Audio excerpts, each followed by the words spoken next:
Olá, sejam todos muito bem-vindos ao nosso programa Gestão da Água no Brasil, Histórias e Histórias, ou Gestão da Água do Osso. Esse programa faz parte de um projeto criado pela Mônica e por mim, que pretende tratar da gestão da água de uma forma ampla, é uma espécie de um grande guarda-chuva, e que sempre na linha de valorizar as histórias, né, contadas aí pelos nossos atores da gestão da água no Brasil e também trabalhar, no caso do programa, né, trabalhar com experiências pragmáticas, né, que é a nossa gestão da água no osso. Mônica. O programa também busca dar valor, como o Paim disse, à história da gestão da água e mostrar experiências de gestão na prática. Neste episódio, vamos conversar sobre um instrumento da gestão dos recursos hídricos dos mais fascinantes e desafiadores. Vamos falar do enquadramento dos corpos de água em classes de uso e conservação. E quem vai conversar conosco é a atual responsável pelo tema dentro da Agência Nacional de Águas e Saneamento Básico, a ANA. Quem está aqui com a gente é a Ana Paula Montenegro Generino. Ana, seja muito bem-vinda ao Gestão da Água no Osso. Ana, Obrigada, é um prazer estar aqui com vocês, viu? Obrigada. Ana Paula, quem é a Ana Paula por ela mesma? Conta para nós assim, qual é a tua trajetória, como é que tu chegaste aqui a ser hoje, né? Ocupas um cargo dentro da Agência Nacional de Águas que acaba te tornando referência no tema que nós vamos tratar hoje aqui. Conta para nós aí quem é a Ana Paula. Tá bom, vamos lá. Bom, eu sou formada em Biologia, Ciências Biológicas, né? Sou bióloga formada pela UNB. Me formei lá em 2006. E durante a minha graduação eu gostava mais de temas ligados à virologia, biologia celular, molecular, bioquímica, etc. E aí eu fui fazer mestrado, assim que eu me formei, fui fazer mestrado na Fiocruz, do Rio de Janeiro. Terminei o mestrado em 2008 e o meu mestrado foi mais focado na área de saúde pública, né? E até então, assim, eu pensava em seguir vida acadêmica, né?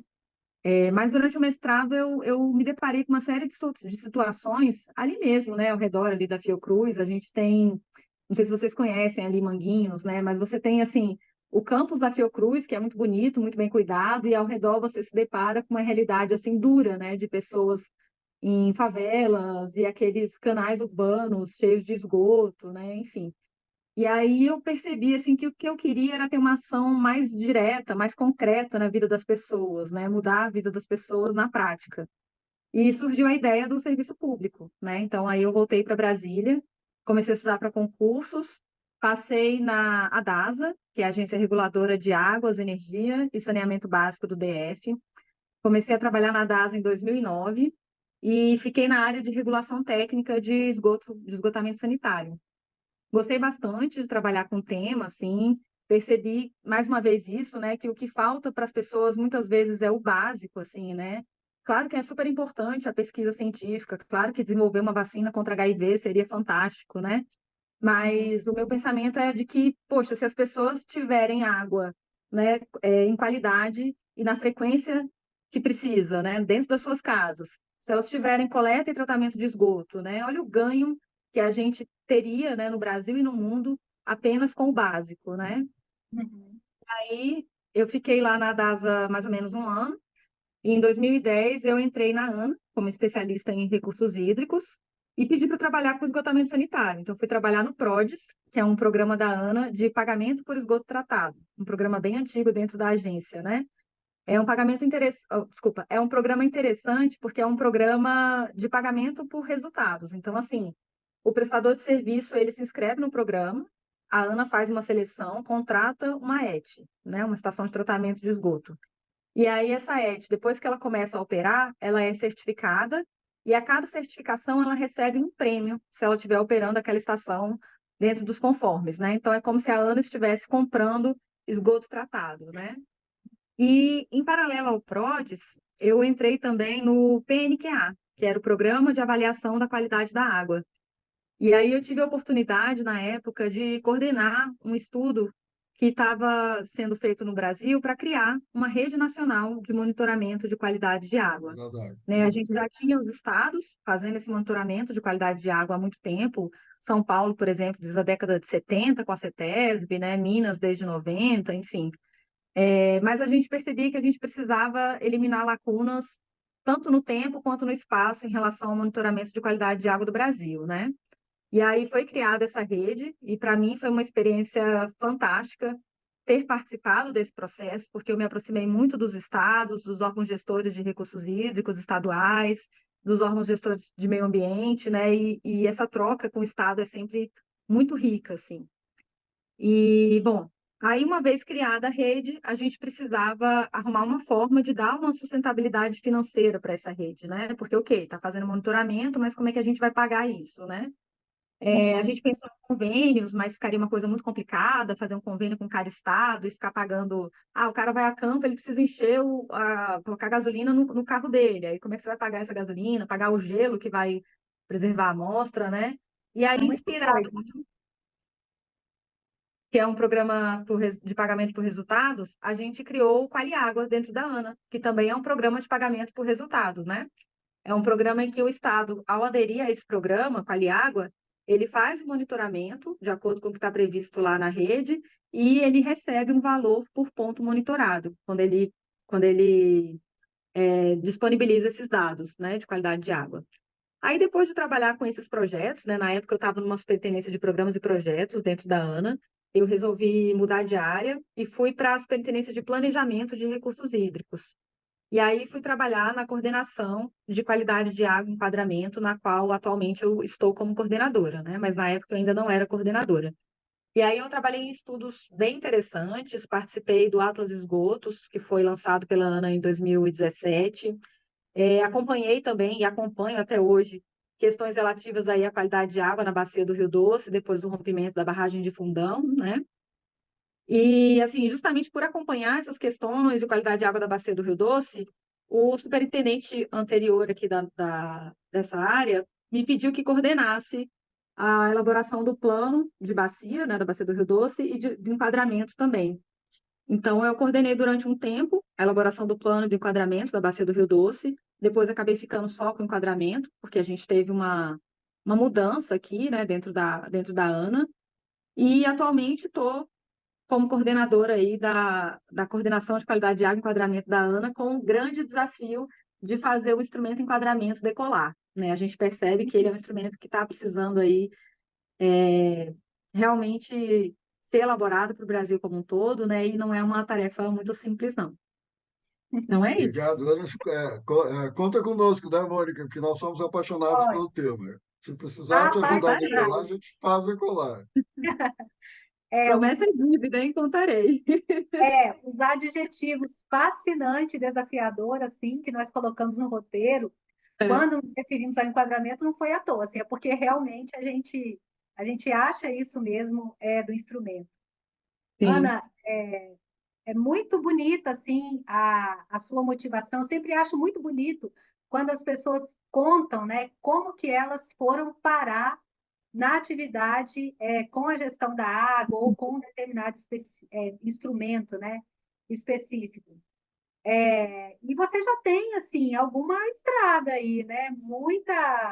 Muita experiência, né? Atuou aí nesses programas que você colocou. Eu fiz uma pequena interferência quando você estava falando, assim, que você falou, ah, vamos pagar a gasolina, vamos pagar o gelo.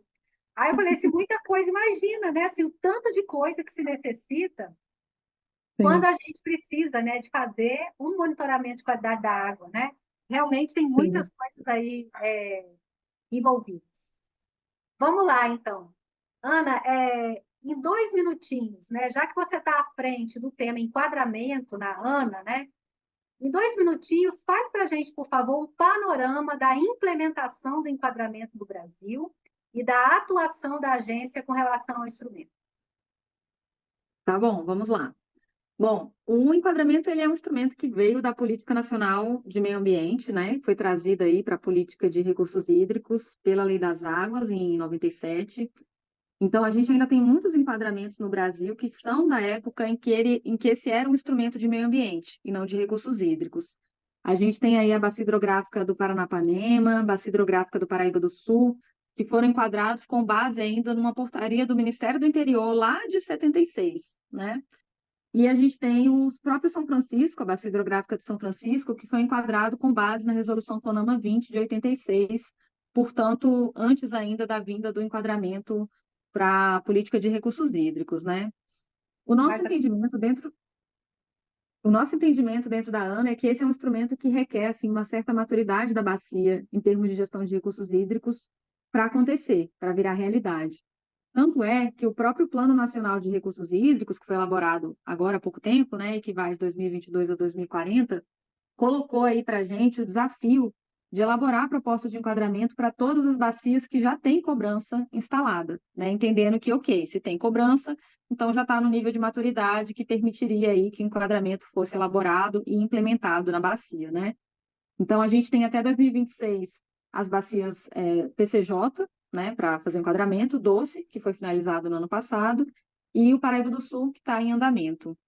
E, além disso, tem a meta de, até 2030, fazer enquadramento das bacias do Paranaíba, São Francisco e Paranapanema. Então, é bastante coisa, né? O que eu percebo é que os estados vêm avançando bastante na elaboração desse instrumento, tá? Se a gente pega, por exemplo, o Distrito Federal, já tem proposta de enquadramento para o estado, né, para a unidade da federação, mas o DF é pequenininho, então fica mais fácil. Minas está bastante avançado, está praticamente fechando o estado. Mato Grosso do Sul também fez bastante, Rio Grande do Sul. Goiás aprovou no ano passado o enquadramento das bacias goianas do Paranaíba. Bahia tem propostas, né? Sergipe também já fez, e fez inclusive propostas de enquadramento para água subterrânea, que é algo assim inédito, né, no Brasil. E o nosso desafio dentro da agência é não só elaborar essas propostas de enquadramento, né, mas ter o enquadramento como instrumento de planejamento, de gestão de recursos hídricos, né, de gestão da qualidade das águas, e fazer com que ele saia do papel. Então, é um desafio bem grande. Grande mesmo. vocês, Na verdade, né, o do Rio Grande do Sul, lá da Bacia dos Sinos, que eu tive a oportunidade de coordenar tecnicamente e de ser o presidente do comitê, foi o primeiro do Brasil, era Sim, mesmo, né, baseado na portaria 86, né? Lá atrás, sim, aquela bem antiga. Mas, de qualquer maneira, exato. o pequeno comentário do final aí da tua fala, eu vou falar só rapidamente. O Espírito Santo e no Rio Grande do Sul, que eu conheço muito bem, o enquadramento ele está dentro do processo de planejamento, né? Então ele é mesmo. O instrumento faz parte do processo de planejamento, faz parte do plano, o próprio enquadramento, na medida em que ele se torna o objetivo de qualidade do próprio plano. Então achei muito legal que, né, que a agência, porque no passado havia um buraco mesmo, assim, entre a forma com que a Ana entendia o enquadramento, né, e a forma que, na época, o Rio Grande do Sul e o Espírito Santo, pelo menos, entendiam, que eram bem diferentes. Sim, Agora estamos chegando a um acordo que é maravilhoso. A ótimo. propósito, Ana Paula, em março, a Agência Nacional de Águas realizou uma chamada Maratona do Enquadramento. Conta um pouquinho para nós o que foi isso, que eu lamentei profundamente não estar presente, mas a Mônica Foi, estava. a Mônica estava, foi bem legal. ah, E esse nome maratona de enquadramento, acho que é uma coisa assim que sai um pouco da mesmice, né?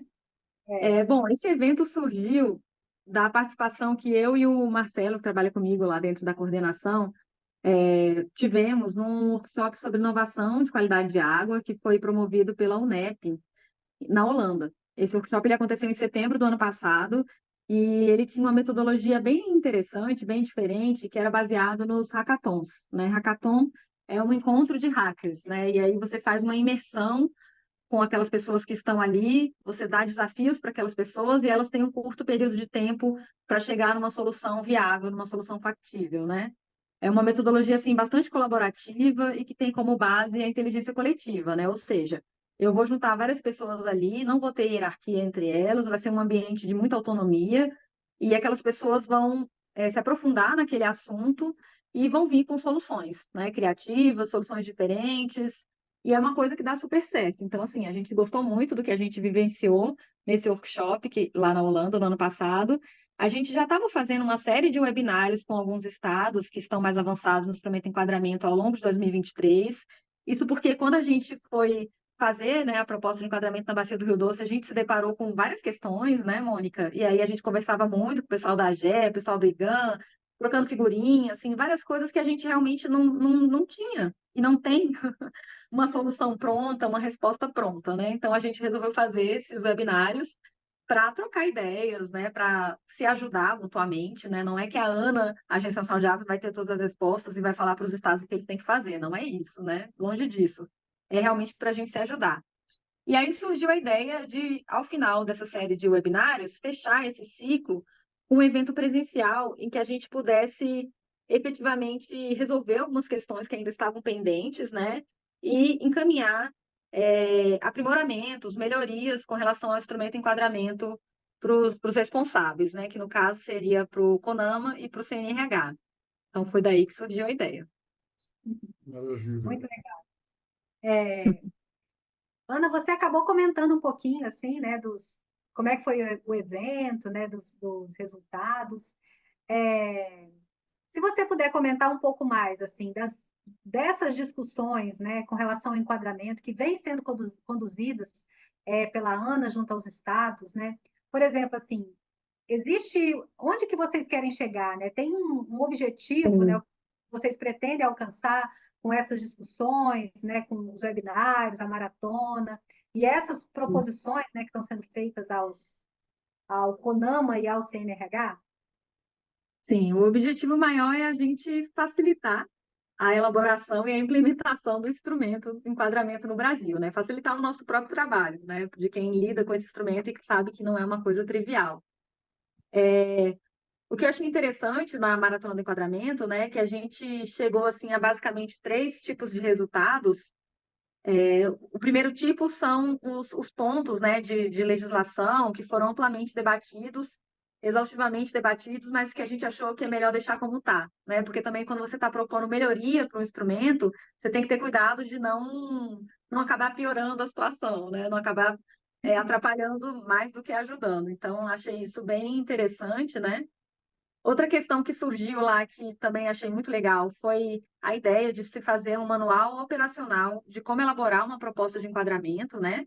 E aí esse manual ele seria elaborado de forma colaborativa entre a ANA e os estados, porque existem vários pontos da legislação, e aí principalmente da Resolução 91 de 2008 do CNRH, né, que fala sobre os procedimentos para você elaborar uma proposta de enquadramento, que a resolução ela é muito sucinta, né? Ela fala ali, você tem que ter diagnóstico, você tem que ter prognóstico, você tem que ter alternativas de proposta de enquadramento. Mas fica faltando, assim, um pouco do como, né? E aí, tá, como é que eu faço um diagnóstico? O que precisa ter no meu diagnóstico? E se acontecer isso? E se acontecer aquilo? Então, acho que essa ideia do manual operacional que surgiu é muito interessante, né? E sendo feito de forma colaborativa, acho que ele vai somar e vai facilitar aí a elaboração de uma proposta de enquadramento por todo mundo, né? E, por fim, a gente teve aí um resultado final, que seria realmente a alteração de pontos específicos da legislação vigente, né? De resoluções do CONAMA e do CNRH que tratam desse tema. E aí, esse último resultado é que a gente vai levar para o CONAMA e para o CNRH. Inclusive, dentro do CONAMA, já está tendo discussão, né, de alteração da resolução 357 de 2005 e 430 de 2011, então a gente já vem discutindo sobre isso e a gente vai levar para o grupo de trabalho Água, lá do CONAMA, essa proposta, né, de alteração desses pontos. Mas, assim, um outro resultado do evento, né, que eu acho que é super interessante é a própria integração, né, assim, entre as pessoas que trabalham com esse mesmo tema no Brasil, né, esse networking que você faz. Porque aí você não está mais sozinho, né, assim, eu estou aqui, tô lidando com um problema, estou com uma dúvida, deixa eu passar um áudio aqui para a Mônica, lá da GE, para ela me ajudar, ou para o Alan do IGAM, ou para o Vinícius de Santa Catarina, enfim. Você cria uma rede de apoio, né? E acho que esse é um resultado que vai continuar e que vai render mais frutos ainda, né? Porque aí essas trocas, elas continuam e se tornam cada vez maiores. Então, isso acho que é o mais importante até. Deixa eu fazer uma sugestão, não posso perder esse cavalo encilhado que está passando. É, Ana Paula, os nossos amigos me conhecem aí há muito tempo, sabe? Eu estive do teu lado, né? Fui funcionário Público do Estado do Rio Grande do Sul durante 42 anos. E depois fui presidente da AGER, secretário municipal, enfim, todo esse tempo, essa experiência do lado do poder público. E agora virei aprendiz de feiticeiro, feiticeiro não, aprendiz de consultor. Então, estou aprendendo como é que se trabalha do lado da consultoria. E aí vem uma sugestão, Ana, estou brincando, mas é uma sugestão séria. Assim. O que acaba acontecendo? Né? Acaba acontecendo que a consultoria, por ser o executor das coisas na maior parte das vezes, né? Os contratos dos planos, etc., enfim, acaba tendo uma leitura das dificuldades mais fina, digamos assim, do que o próprio poder público, não? Porque vivencia assim, a relação com os comitês de bacia, o que nós falávamos antes aqui de começar o nosso episódio, que agora a gente socializa com todo mundo, né? O conceito, né? A dificuldade de que se tem de passar. O enquadramento não é uma coisa simplesinha assim, né? Sim.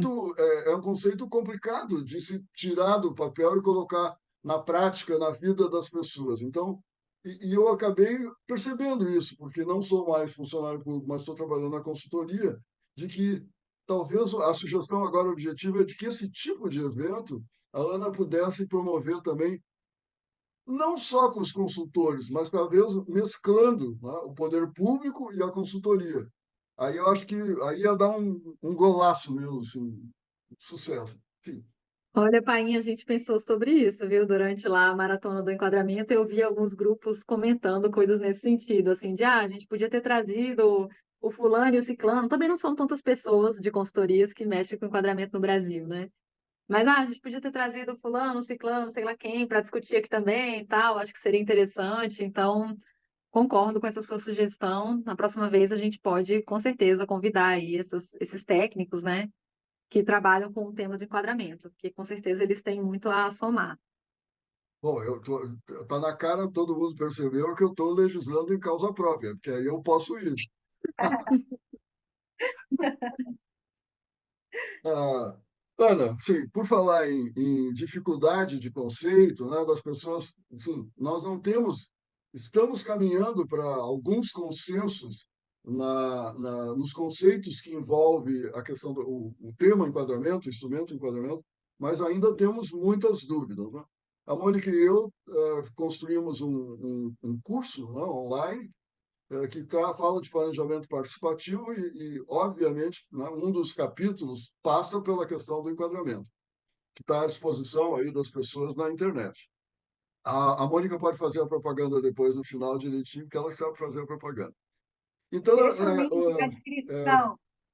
vamos te pedir licença, então, Ana, para te pedir licença para até inaugurar um formato aqui que nós nunca fizemos, que é um bate-bola. Né? E esse bate-bola vai envolver perguntas curtas e respostas curtas né, Tá. dessas polêmicas que rolam, que envolvem o enquadramento aí no Brasil, tanto na área pública, né, quanto na área privada. Topas? Vamos lá?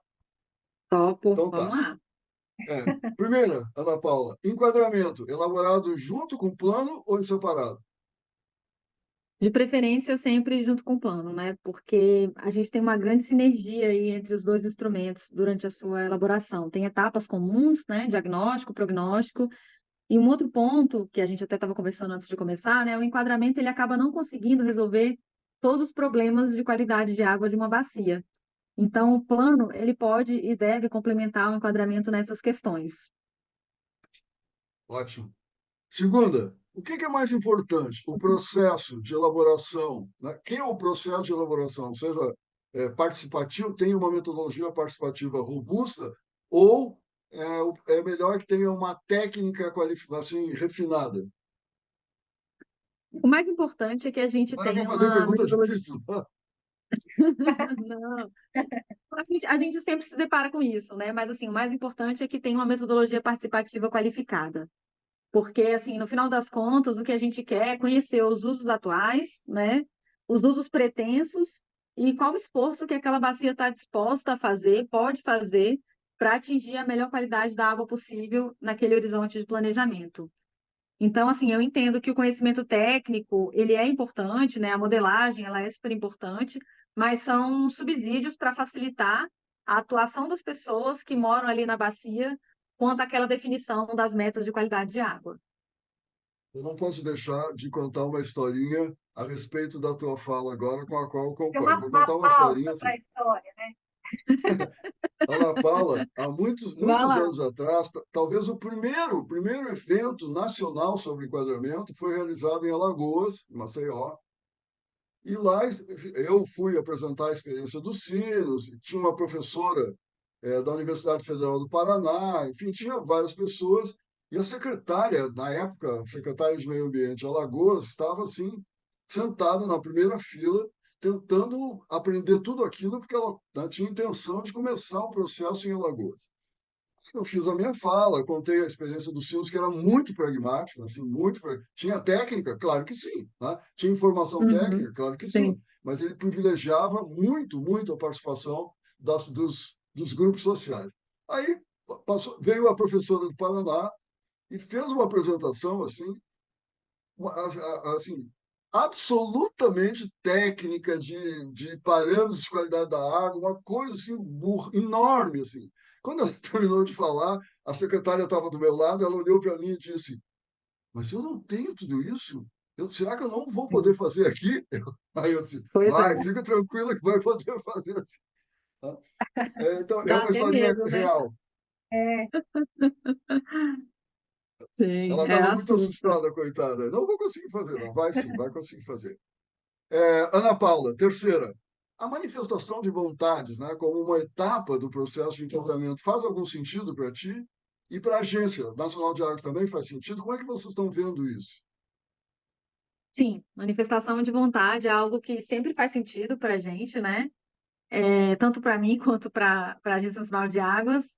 O que a gente precisa colocar muito claro para as pessoas, quando da elaboração de uma proposta de enquadramento, é que, infelizmente, nem tudo que se quer é possível dentro daquele horizonte de planejamento que está posto, né? Então, se eu tenho um rio hoje que está muito poluído, vamos supor que esteja compatível ali com classe 4, e eu tenho um horizonte de planejamento curto, 10 anos, não dá para colocar ali uma classe 1. Provavelmente não vai dar, entendeu? De repente é mais interessante colocar uma classe 3 e efetivamente chegar na classe 3 em 10 anos, né? E depois poder replanejar, do que colocar uma coisa utópica e que não vai sair do papel, né? Então a gente só faz esse balanço, trazendo as pessoas muito para a questão prática da vida, né? Para o que é possível. Aquela figurinha, né, que às vezes se usa de que a situação atual, né, o enquadramento, o desejo projetado quase utópico, mas que tem uma escadinha, É, né, faz sentido o que tu acabaste de falar. Assim, vamos subindo é, devagarinho, né, até isso, chegar lá. exatamente. É o rio que temos, o que queremos e o que podemos, né? O que queremos, ele nem sempre é possível naquele horizonte que você está planejando, mas você pode até permanecer com aquela meta ali e aos pouquinhos é, agindo para conseguir chegar lá, né? Outra pergunta. Bom, agora o outro lado da história, né? Modelagem de qualidade da água, ela é absolutamente imprescindível na visão de vocês ou em alguns casos a gente pode deixar para lá, assim? Tem como avançar sem a modelagem? Olha, tem como avançar sem a modelagem, mas de preferência que a modelagem seja feita, porque toda informação de qualidade de água que a gente tem, ela é sempre pontual, né? Eu não posso transferir uma informação de qualidade de água de um ponto para 200 metros na frente ali do rio, porque eu não sei o que tem 200 metros ali na frente do rio, né? Se tem uma indústria, se tem uma ET, enfim. Então, a modelagem, ela me dá um respaldo para que eu consiga transformar aquela informação que é pontual do monitoramento numa informação que vai ser agora espacializada no meu rio. Então, eu passo a conhecer efetivamente qual é a qualidade da água naquela minha bacia e eu sei aonde eu estou. Sabendo aonde eu estou e sabendo aonde eu quero chegar, eu consigo ver quais são as ações que vão me levar lá, né? Se eu não sei muito bem aonde eu estou, se eu não tenho essa modelagem bem feita, bem definida, eu posso até ter uma meta, mas eu não sei o que que eu preciso fazer para chegar naquela meta, porque eu não sei o tanto que eu vou precisar andar para chegar lá. Então, modelagem, sempre que possível, que seja feita. Ótimo. Eu vou pular uma pergunta, eu vou para a última, depois a gente volta. Ana Paula, Tá o bom. enquadramento representa mesmo os objetivos de qualidade a ser alcançado pelo plano? Isso é verdadeiro ou é falso? É falso, porque esses objetivos de qualidade de água, eles estão expressos pelas metas intermediárias e final do próprio instrumento enquadramento, né? O plano, ele pode complementar alguma coisa, né? Por exemplo, quando eu vou fazer uma proposta de enquadramento, eu preciso escolher uma vazão de referência. Se eu escolho uma vazão de referência de estiagem, eu estou escolhendo fazer gestão sobre cargas pontuais, né? Indústrias, esgotamento sanitário, porque numa vazão de estiagem, quando não está chovendo, a carga difusa ela é praticamente irrelevante, né? Mas isso não quer dizer que eu não tenho problemas de qualidade de água num rio ou numa bacia quando está chovendo. Provavelmente eu tenho. E aí eu posso endereçar ações para contenção aí de cargas difusas dentro do plano de recursos hídricos, né? Mas as metas de qualidade de água, elas sempre estão expressas aí dentro do instrumento enquadramento. Quem terminar uma evolução, assim, do tempo que se começou, enfim, uma evolução é o que hoje se chama do programa de efetivação, né? Quer dizer, mesmo que o enquadramento faça parte do plano, ele tem, né, a proposta atual é que ele tem um programa de efetivação. Ele pode existir, então, independente do próprio plano. Sim, ele pode existir. O ideal é que seja feito de forma concomitante, porque, como a gente falou, tem muita sinergia entre os instrumentos, mas ele pode ser feito. O Paraíba do Sul, por exemplo, finalizou o plano de recursos hídricos e agora está fazendo uma proposta de enquadramento, né? É, E o programa de efetivação, ele é muito parecido com o plano de ações do próprio plano, né? Ele vai trazer ali de uma forma muito direta, muito concreta, em cada trecho de rio que está sendo enquadrado, o que precisa ser feito, quem precisa fazer aquilo e quando a pessoa precisa fazer, para que a gente possa abater a carga poluidora que está chegando naquele trecho de rio e assim melhorando a qualidade de água da bacia. Ok. Muito obrigado, Mônica. Muito obrigada. Foi muito legal, assim, a primeira vez que a gente faz esse bate-bola, né? Teve até a história do Paim, mas foi bastante legal mesmo. Agora a gente vai para a nossa última pergunta, né? O que que você, Ana Paula, como especialista, né, no tema, o que que você espera das discussões no âmbito do CONAMA, do CNRH, quanto ao enquadramento? Você acha que dá para inferir alguma coisa a respeito do futuro desse instrumento no Brasil? Bom, eu espero assim que o instrumento ele seja aprimorado, né, de alguma forma, para facilitar mesmo a sua elaboração, a sua implementação, porque a gente que trabalha com o tema sabe que é muito complexo, né? Eu não sei qual vai ser o futuro do instrumento no Brasil daqui a muitos anos, né? Porque as coisas vão mudando, mas se eu pudesse dar um pitaco assim de em qual direção caminhar, né? Eu iria mais no sentido da gente enquadrar as fontes poluidoras, né, tanto pontuais quanto difusas, do que enquadrar o próprio rio, né? Então, assim, pensando em algo mais parecido com o TMDL americano, né, que é bem mais objetivo, bem mais direto, eles definem uma capacidade de suporte para aquele rio, para um determinado poluente, e vão em cima das fontes poluidoras que estão contribuindo com aquela carga, né? E aí você age em cima dessas fontes para diminuir a carga que chega ao rio e melhorar a qualidade da água daquele rio. Eu não sei o que que vai acontecer dentro do CONAMA e do CNRH, eu espero que as solicitações, né, de alteração que a gente está propondo de forma conjunta, que foi resultado aí da Maratona do Enquadramento, sejam efetivamente acatadas, né, e passem a contribuir com a melhoria aí do instrumento. Vamos lá, esperar, né? Interessante, muito interessante. É uma outra leitura mesmo, né? É. Enquadrar a fonte poluidora é uma outra lógica a ser muito bem pensada. Muito interessante, gostei de ouvir. Ana, chegamos ao final. É praxe que a gente sempre peça aos nossos convidados que encerrem o programa da forma que achar melhor, complementando alguma coisa que ficou em dúvida, enfim, como tu quiser, fica à vontade, a palavra é tua. Tá bom, obrigada. Bom, primeiro eu queria agradecer muito aí a oportunidade de estar aqui nessa conversa, né, descontraída e agradável aí com vocês sobre qualidade de água e sobre enquadramento. Esse é um tema pelo qual eu sou realmente apaixonada, assim, e o que eu percebo, assim, na minha vida, né, que eu busco sempre algo que continue a me motivar para aquela mesma decisão que eu tomei lá atrás, né, de buscar fazer a diferença na vida das pessoas, né. E é isso que me move, assim, é ver pequenos avanços, né, ao longo dessa trajetória e poder contribuir de alguma forma, né? E sempre lembrando também dessa questão do coletivo, né, de juntar as pessoas para que por meio dessa articulação, por meio dessa convivência, a gente possa ir avançando de forma conjunta, né? Então, agradeço muito o espaço aqui hoje de vocês e eu espero contribuir muito ainda aí com a melhoria da qualidade das águas do Brasil e conto com vocês para isso, porque a gente não chega em nenhum lugar sozinho. Então, muito obrigada. Legal. Pode contar. Mônica, é contigo. Então tá. Ana, muito obrigada. Nós que agradecemos sua participação aqui no Gestão da Água no Poço. Agradecemos também a todos aqueles que nos assistem, nos ouvem.